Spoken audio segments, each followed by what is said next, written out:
दिव्य अनुभूतियां प्रारंभ हो जाती हैं जिन पर तुम विश्वास ही नहीं कर सकते। सबसे पहले किसी से संबंध नहीं होना चाहिए। ऐसे तो बहुत से अनुभव होते थे, पर वो जो एक अनुभव हमें शेनपुर में हुआ, बड़ा दिव्य अनुभव। ठीक दोपहर का समय, वहां दिन में कोई नहीं जाता था, रात्रि की तो बात जा रही, दिन में कोई नहीं। कभी ऐसे पूर्णिमा आदि को 2-4 लोग ऐसे, एकदम जंगल, 24 घंटे में 2 रोटी और इतनी अरहर की दाल के सिवा कभी कुछ नहीं था, ही नहीं कुछ कि वहां फल फूल लोग आ रहे जा, कुछ नहीं, एकदम ऋषि भूमि। अभी है, तपोभूमि है वो।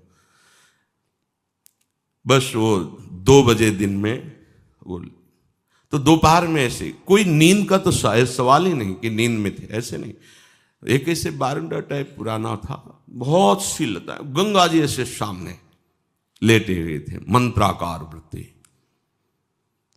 ऐसी एक दिव्य सुगंध आई जो आज तक हमने कहीं वो सुगंध बाह्य में नहीं देखी। ऐसा लगा कहां से, मतलब सौरभ का जैसे कोई प्रवाह आ रहा हो, और जैसे जैसे सुगंध वो घ्राणेंद्रिय से अंदर आ जाती है, जैसे नशा चढ़ रहा हो। थोड़ी देर में जड़ता शरीर में आ गई, हिल नहीं सकते, एकदम जड़ शरीर, एकदम आंख खुली हुई है, पूरी चेतना है, ऐसे भी नहीं कर सकते, बिल्कुल सीधे लेटे हुए। और ऐसे लेटे लेटे गंगा जी के दर्शन हो रहे थे। एकदम आधा शरीर ऊपर का, ऐसे जैसे किसी ने उठा के बैठा, और देखा गंगा की धारा से एक श्वेत वस्त्रधारी, दिन है, खुली आंख है, कोई स्वप्न नहीं, कोई तंद्रा नहीं, श्वेत वस्त्र धारण के, श्वेत जटाएं ऐसी, और वो ऐसे चले आ रहे हैं। देख रहे, आए और गोद में से सर रखा, ऐसे ऐसे कर रहे, मस्तक को इतनी हम का इन्हीं के अंग से सौरवा, और कुछ बोले थे वो जीवन का पहला दिव्य प्रगट में, ऐसे तो स्वप्न में ऐसे, प्रगट में ऐसे ऐसे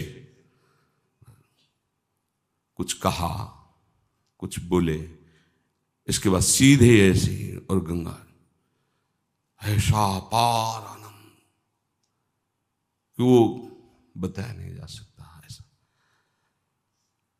जब आप उस सीमा को पार कर जाएंगे जहां कहीं किसी से अपनापन नहीं, शरीर से भी नहीं, वहां सैकड़ों बिच्छी ऐसे घूमती थी जैसे काले चींटे घूमते ना, भूरे काले चींटे, ऐसे बिच्छियां घूमती थी, बिच्छखा पर सांप, कई तरह, जंगल पुराना, गंगा जी का एकदम किनारा ना, कभी भी कुछ भी हो सकता है वहां।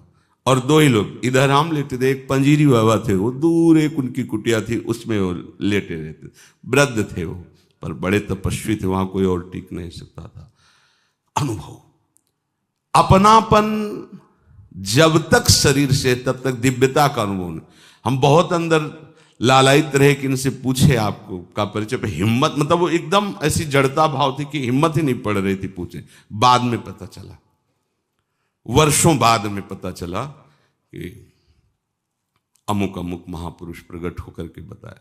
भगवान आकर्षण पैदा करने लगते हैं, भगवान आकर्षण पैदा करने।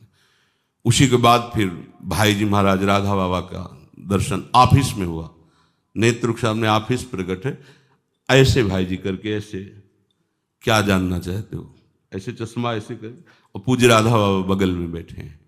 तो उसे यही प्रश्न किया था, श्री कृष्ण की प्राप्ति कैसे होगी? ऐसे देखे और बोले, जब श्री कृष्ण बन जाओगे तो श्री कृष्ण की प्राप्ति हो जाएगी। उस समय सही समझ में नहीं आ रहा था, और उन्हीं की कृपा, जैसे ये कवा प्रभु का, तो बोले मनमयाहा तदात्मिकाहा तन्मयाहा, ये में न जान परे कान है कि प्राण है। जब कृष्णमय हो जाओगे तभी कृष्ण का साक्षात्कार होगा। फिर तो झड़ी लग जाती है अनुभवों की। वृंदावन तो चमत्कार का समुद्र है, फिर किसी को समझाने की जरूरत नहीं थी कि भजन करो, भजन आनंद प्रदान, ये सब बहुत, फिर वो तो नशेबाज हो जाता है। प्रभु के नाम का नशा, प्रभु की लीला का नशा। देखो, नशा कहने में लगेगा कि कैसी बात, आशा बसन व्यसन, व्यसन में नशा, व्यसन या तिन्हीं रघुपति चरित होए तहाँ सुनहि। यही आशा है, यही उनका जीवन है और यही उनका नशा है। क्या जहाँ भगवत चरित्र हो रहे वहां जाकर उनको सुनना या भगवत चरित्र गायन करना।